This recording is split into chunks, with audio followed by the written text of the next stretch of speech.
السلام علیکم ناظرین، پروگرام انسائٹ ود جمعہ خان صوفی کے ساتھ میں ہوں آپ کی میزبان انمول شراز۔ ناظرین، آج ہم صوفی صاحب سے ضم شدہ اضلاع میں نوجوانوں کے لیے کس طرح پازیٹیو انوائرمنٹ اور کیا ان کے لیے پروگریس ہوگی اس کے بارے میں پوچھیں گے۔ السلام علیکم صوفی صاحب۔ وعلیکم السلام۔ صوفی صاحب، ناظرین کو یہ بتائیں کہ ضم شدہ اضلاع میں انفراسٹرکچر کئی چھوٹے شہروں سے بھی بہتر ہے، اس کے باوجود قبائلی نوجوان اب بھی اتنی آسانی سے ایک مخصوص پروپیگنڈا سے متاثر ہوئے دکھائی دیتے ہیں۔ آپ کے خیال میں وجوہات کیا ہیں؟ کہاں ہم میں کمی ہے؟ مسئلہ یہ ہے کہ ٹرائبل ایریا کو ابھی تک جو زم ہو گیا، اس کے بعد ہم اس کا مطالعہ کر رہے ہیں۔ اس سے پہلے جو ہم کرتے تھے مطالعہ، وہ بھی دور سے کرتے تھے، تو قبائلی علاقوں میں ہم گئے نہیں تھے، قبائلی علاقوں میں ہم نے زندگی نہیں گزاری تھی۔ قبائلی علاقے جو ہیں نا پاکستان کے مین سٹریم سے جدا تھے، قبائلی علاقے پاکستان کے نیریٹو سے جدا تھے۔ قبائلی علاقوں میں زیادہ تر چلتا تھا افغان نیریٹو، کیونکہ ان کے اپنے ایجنٹ ہوتے تھے، ان کے اپنے ملک ہوتے تھے، ان کے اپنے اسٹوڈنٹ ہوتے تھے، ان کے اپنے طالب علم ہوتے تھے۔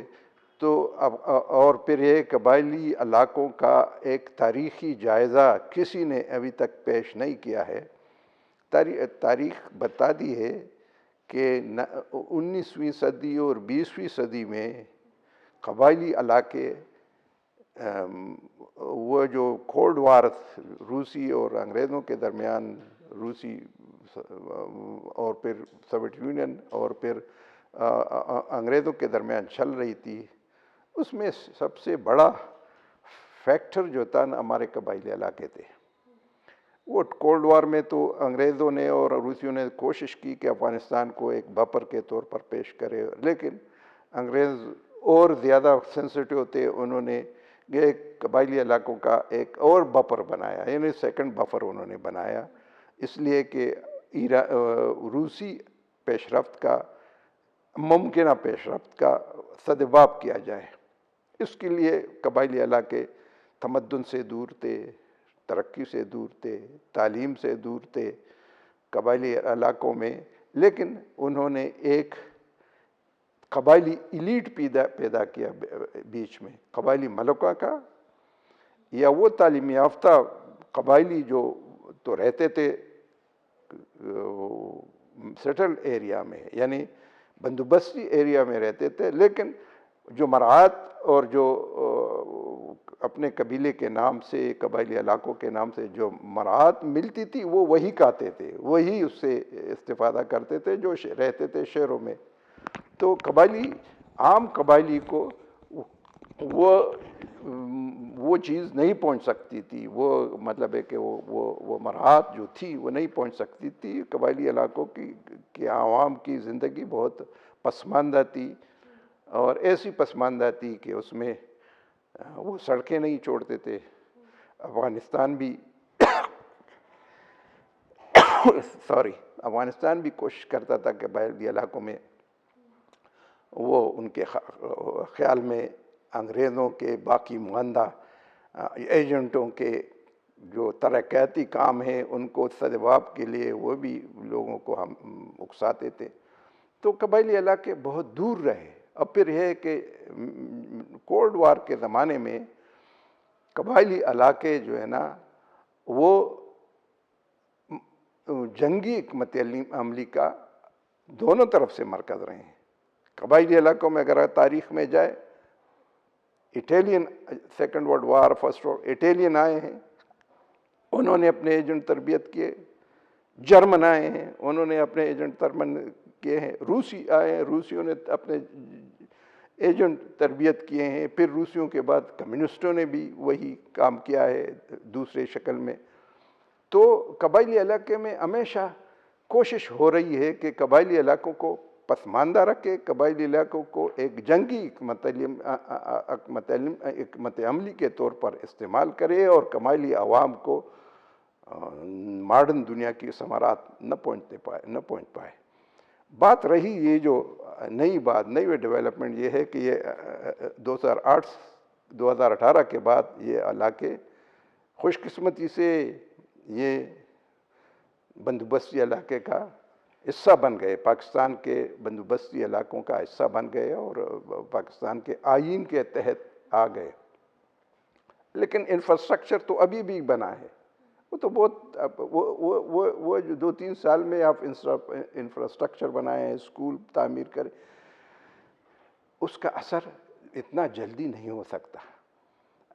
واقعاً وہاں پہ انفراسٹرکچر جو سڑکیں بنی ہیں، جو اسکول بنے ہیں، جو اسٹیٹ نے بنائے ہیں، وہ بہت اچھے ہیں، لیکن یہ ہے کہ وہ وقت گزرے گا کہ اس کا اثر ہوگا، وہ اتنی جلدی اثر نہیں کر سکتا، کیونکہ یہ مسلسل ان کو مسلسل ماڈرنزم سے، جدیدیت سے دور رکھا گیا ہے۔ ان کے وہ دشمن کے پروپیگنڈے کے تحت رہے تھے، نوجوان بھی رہے تھے۔ جب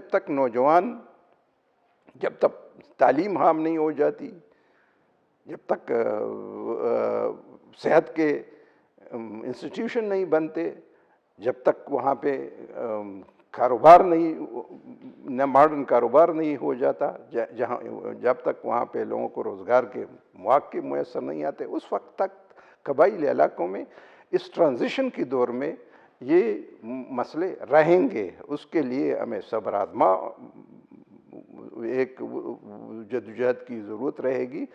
اس کے لیے یہ بات کہ یہ بس اوور نائٹ تبدیل ہوں گے، بلکہ میرا مطلب یہ ہے کہ اس تلخی اور بھی بڑھے گی، کیونکہ پہلے تو وہ سیلف کنٹین قبائلی علاقوں میں رہتے تھے، اب نئی دنیا بن گئی ہے، گلوبل ویلیج بن گیا ہے، رسائل کے وسائل بڑھ گئے ہیں، آنا جانا بڑھ گیا ہے۔ اس میں وہ جو قبائلیت توڑ پھوڑ کا شکار رہا ہے، وہ قبائلیت توڑ پھوڑ رہی ہے، اس بیچ میں ایک ٹرانزیشن ہو رہا ہے۔ اس ٹرانزیشن میں جو کمیاں ہیں وہاں پہ، وہ سب سے زیادہ نوجوان محسوس کریں گے، وہ اس کو ایکسپلائٹ بھی کریں گے مخالفین، اور اس کو قبائلی علاقے، قبائلی نوجوان بھی اس کا اس کے زیر اثر رہیں گے، اور وہ بھی ان میں بھی ایک غصے کا، ایک مخالفت کا ایک جذبہ پیدا ہوگا۔ یہ نیچرل ڈیولپمنٹ ہے، یہ کوئی ان نیچرل نہیں ہے۔ اس لیے اس کو ایک اس نظر سے دیکھنا ہے کہ یہ کیوں ہے، تاریخ، جغرافیہ، اور پھر یہ ہے کہ ان کے قبائلیت کے آلات دیکھیں، اور ان کے سارے مراحل ابھی تک جو کھاتے رہے ہیں وہی ٹرائبل ایلیٹ کھاتے رہے۔ ٹرائبل ایلیٹزم جو ہمارے حکومتوں نے پیدا کیے تھے ملکوں کے طور پر، اور وہ جو بندوبستی علاقوں میں قبائلی رہتے تھے ان کی طور پر، اور وہ جو سمگلنگ کرتے تھے، جو اپنے آپ کو ٹریڈر کہتے تھے لیکن سمگلر کرتے تھے، افلوئنٹ ہو گئے، بہت مالدار ہو گئے۔ ان کے کراچی، لاہور، پنڈی، اسلام آباد، پشاور میں بنگلے وہ ہیں، لیکن وہ مرات لیتے ہیں اپنے قبیلے کے نام سے۔ یہ سارا وہ جو سلسلہ بن گیا ہے، یہ اس کا اثر جو ہے نا منفی بھی رہے گا، مثبت بھی رہے گا۔ منفی میں یہ ہے کہ وہ قبائلی علاقوں میں ایک قسم کا اریکشن پیدا ہوگا، کانشسنس پیدا ہو رہی ہے، شعور پیدا ہو رہا ہے۔ اس شعور کا جواب ہمیں مثبت طریقے سے دینا چاہیے، یعنی یہ ہے کہ ان کو اس طرح بلیم نہیں کرنا چاہیے۔ میرے خیال میں ایک دوستانہ اور ایک ہمدردانہ رویہ قبائلی علاقوں کی طرف ہمیں اختیار کرنا چاہیے، جس طرح ہم افغانستان کے لیے اختیار کر رہے ہیں۔ اور یہ ایک ٹرانزیشن ہوگا، یہ ٹرانزیشن بہت صبر آزما ہے۔ اس ٹرانزیشن میں بہت سے وہ اپس اینڈ ڈاؤنز آئیں گی۔ اس ٹرانزیشن میں یہ جس طرح آپ نے کہا کہ نوجوان بپھرے ہوئے ہیں، ان کو وہی ساری سہولیات چاہیے جو ساری دنیا میں میسر ہے نوجوانوں کے لیے۔ وہ وقت لگے گا، صرف انفراسٹرکچر وہ سڑک کے ڈیولپمنٹ سے وہ نہیں آئے گا، تعلیم کے پھیلاؤ سے آئے گا، وہ انڈسٹریلائزیشن سے آئے گا، وہ آئے گا کہ آپ وہاں پہ ذرائع پیدا کریں عوام کے لیے اور عام لوگوں کے لیے، اور خصوصاً نوجوانوں کے لیے ان کو تعلیم کے ذرائع پیدا کرے، ان کو امپلائمنٹ کے ذرائع پیدا کرے، ان کو اپنے علاقے کو ڈیولپمنٹ میں انوالو کرے، تب یہ موجودہ جو وہ ہے، یہ غصہ ہے قبائلی نوجوانوں میں، اور یہ جو آپ کہتی ہیں کہ وہ کیوں ان کا اثر مثبت نہیں ہوا، یہ مثبت، یہ ڈیولپمنٹ کی پیداوار ہے، یہ جو نیا تبدیلی آ رہی ہے، اس تبدیلی کی پیداوار ہے، اس کو ہمدردانہ طور پر ڈیل کرنا چاہیے، اس طرح نہیں کرنا چاہیے کہ اس کی مخالفت میں ہم وہ اقدامات کریں۔ اس کو ایک صبر آزما دور ہوگا، اور اس دور میں وہ تب ہوگا کہ ہم وہاں پہ ذرائع پیدا کریں، ان کے امپلائمنٹ کے، جابس کے، اسکول بنائیں، اسکول میں استاد بھی ان کے ہوں گے، وومن اسکول بنائیں، وومن یونیورسٹیاں بنائیں، وومن امپلائمنٹ کے ذرائع پیدا کریں، لوگوں میں ذہنی تبدیلی، نظریاتی تبدیلی پیدا کریں، تب یہ ہوگا۔